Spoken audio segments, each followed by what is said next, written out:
We're in a patriarchal culture, and this culture has a masculine bias, and not that it's good or bad, it's just the way it is. And it is actually in the process of changing now and becoming perhaps more egalitarian. But in growing up in that culture, that affects us subconsciously and our programming in ways that we're not even aware of. And how now, moving toward more of an egalitarian society, we can become more integrated and whole in being all of who we are. And yes, the striving and the achieving and the courage and the action is super important, but so are the times to have the discretion to know when to rest and be receptive and to back off and to use your intuition and to have more compassion, not only for yourself, but others. In today's busy world, how can we find the inspiration, knowledge, and energy to live a healthy and empowered life? If we balance and harmonize our mind, exercise our body, live according to the laws of nature, and connect to spirit, can we find a way to heal, become our authentic self, and live our purpose with love? I am your hostess, Amy Fournier, and welcome back to Awakening Aphrodite. Hello and welcome back to the show. In today's episode, I want to share with you something called the heroine's journey. I don't know if you heard of the famous story of the mythological hero's journey, made famous and coined by Joseph Cambell. And it is the monomyth, which is basically a template that all human being psychics are said to be patterned after. And it is basically the blueprint for the quest in the human being's soul's evolution, the journey of our lives. And what happened was Joseph Cambell realized in his research that all epic tales and all great stories had similar qualities, similar characteristics of the hero would go on a quest and encounter different stages of the development of their life and all return to the same place. So he saw a lot of commonalities in the life stories of these people, and he coined the term the hero's journey because it was so common, and it has since been called the monomyth. And yes, it's called the hero's journey with the masculine term, but you know what? There's a heroine's journey too. So hee-rah, girls, here we go. So just a quick recap before I share with you the version of the heroine's journey, the female version of this mythical quest. I wanted to just recap the stages, the typical stages of the hero's journey. It can be anywhere from 3 to 12 stages, but usually it's around 8 typical stages. And it starts with the call, in that the hero feels this itching, burning itch they can't scratch, this need to venture out and conquer the dragon, if you will. And then the second stage is the threshold or the initiation. And then the hero, the third stage, goes through challenges and then enters the abyss. And the fifth stage is the transformation. And then, which is usually when the hero realizes the skills and talents and gifts that he or she has. And that's what is followed by the sixth stage, the revelation. And then is followed by the atonement, which has to happen before the hero ultimately returns back home. And that eighth and last final stage is called the return, because the hero inevitably does a full circle emotionally and physically and almost always returns back home. And again, this is a story. Being a myth means it transcends culture, time, gender, age.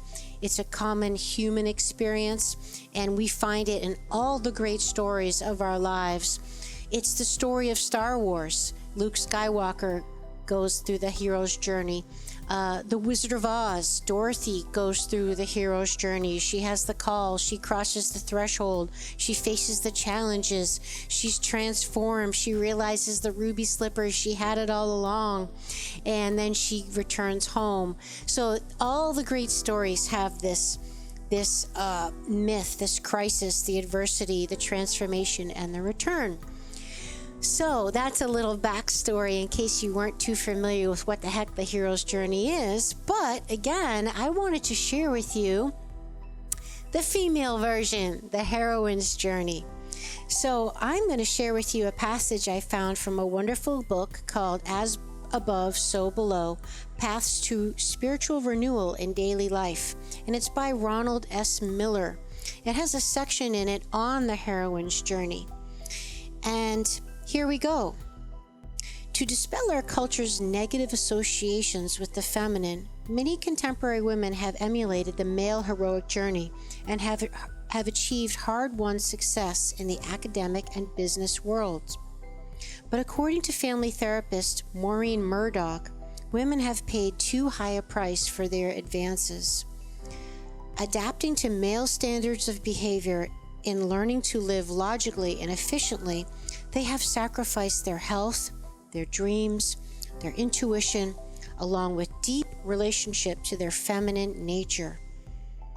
To redress the imbalance that has left them scarred, broken, and empty, says Murdoch, they need a new model of the heroic journey that honors their uniqueness as women. Women do have a quest at this time in our culture, she writes, and the heroine's journey is it. It is the quest to fully embrace the female feminine nature, learning how to value themselves as women and to heal the deep wound of the feminine. It is a very important inner journey towards being a fully integrated, balanced, and whole human being. The journey to wholeness begins when women reject the feminine, as in they see the weak, passive, and independent as the feminine, and they embrace their outer heroic journey to independence and success. But at the peak of their success, however, many women feel a despair and spiritually arid, and this leads to inevitably a descent into the underworld, where they encounter the fragmented, rejected aspects of their femininity, which were sacrificed during earlier phases of the journey. Ladies, does this sound familiar? In living in the male-dominated work world, how often have we sacrificed our feminine, softer qualities, traits, intuitions, longings, desires, softness, and feelings at the effort of trying to achieve and produce and measure up and all these things, right? So this is what we're talking about here, is that we have sacrificed our feminine nature in our effort to adjust and achieve and do something in the world.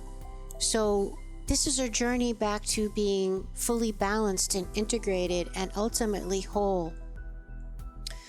So the descent, unfortunately, is often accompanied with the loss of significant relationships and sometimes even life-threatening accidents or illnesses, and this can bring women face to face with confusion, grief, rage, and despair.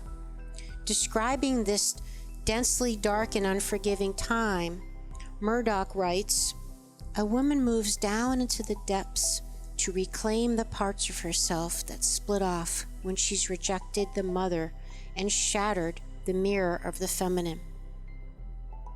To make this journey, a woman puts aside her fascination with the intellect and games of the cultural mind and acquaints herself, perhaps for the first time, with her body, her emotions, her sexuality, her intuition, her images, her values, and her mind. This is what she finds in the depths." So after the period of descent, the heroine begins to heal the mother-daughter split, which Murdoch calls the deep feminine wound. Besides working on the relationship with her personal mother, she may heal herself through acts of divine ordinariness. And this is something that's actually very vogue right now, talking about making the ordinary sacred, and your spirituality is how you do everything, right? It's not just like going to church or praying or doing your meditation, but rather in the mundane little things of every day, in how you wash the dishes, how you drive the kids to school, how you fold the laundry. And the term is called finding the sacred in the ordinary. And here Murdoch is referring to it as divine ordinariness. So it's seeing the sacred in the everyday. She also may bond with other women through female rites of passage at women's gatherings and vision quests, or establish a relationship to the inner feminine through rediscovering ancient images of female deities. In the final stages of the heroine's journey, the heroine integrates feminine values with the masculine skills she initially learned. This sacred marriage has profound implications, not only for the healing of women, but for the healing of the planet as well. The heroic quest is not about power about conquest and domination. It is a quest to bring balance into our lives through the marriage of both feminine and masculine aspects of our nature, Murdoch writes. The modern-day heroine brings us wisdom about the interconnectedness of all species. She teaches us how to live together in this global vessel and helps us to reclaim the feminine in our lives. Yee-haw! Don't you love that? So, I wanted to share with you this beautiful passage on that the female journey, the heroes and the heroine's journey are different, and why they might be different. And that if you're listening to this while I'm alive, which right now is 2021, we're in a patriarchal culture, and this culture has a masculine bias, and not that it's good or bad, it's just the way it is. And it is actually in the process of changing now and becoming perhaps more egalitarian. But in growing up in that culture, that affects us subconsciously and our programming in ways that we're not even aware of. And how now, moving toward more of an egalitarian society, we can become more integrated and whole in being all of who we are. And yes, the striving and the achieving and the courage and the action is super important, but so are the times to have the discretion to know when to rest and be receptive and to back off and to use your intuition and to have more compassion, not only for yourself, but others. So that is the path of the heroine's journey, and how Murdoch shares that as women living in the current age, we have to go back and retrace our steps to now incorporate all of who we are in that path that we have laid before us as that remains. So I hope that gave you a little food for thought today, a little emotional fitness, because your thoughts are the food of your mind. Just like your food is the food for your body, your thoughts are the food, nutrition for your brain. And how we think about things does determine our experience, that's for sure. So I hope you enjoyed the episode today, and I already can't wait to be with you again. Would you like to support my mission to help empower people all over the world to be all of who they truly are? If so, please subscribe to the show, leave a review on iTunes, and share it with a friend. And if you're looking to take immediate action to align your energy and optimize your health, visit amyfournier.com. Thanks for listening to Awakening Aphrodite. Let's awaken her together in you. I'm your hostess, Amy Fournier, and I already can't wait to be with you again and for you to hear what I have planned for the next show. Thanks for listening to Awakening Aphrodite with Amy Fournier. To learn more about Amy, check out her website, amyfournier.com. That's AMYFOURNIER.com. You can also check out Amy's live and on-demand virtual fitness and yoga classes and sign up for her newsletter to receive a free mini ebook of 3 of her top tips for making holistic health a lifestyle.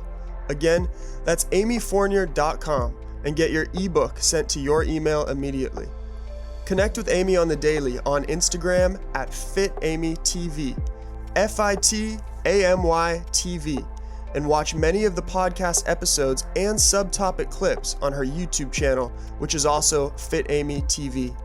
Enjoy, and we'll see you next time on Awakening Aphrodite.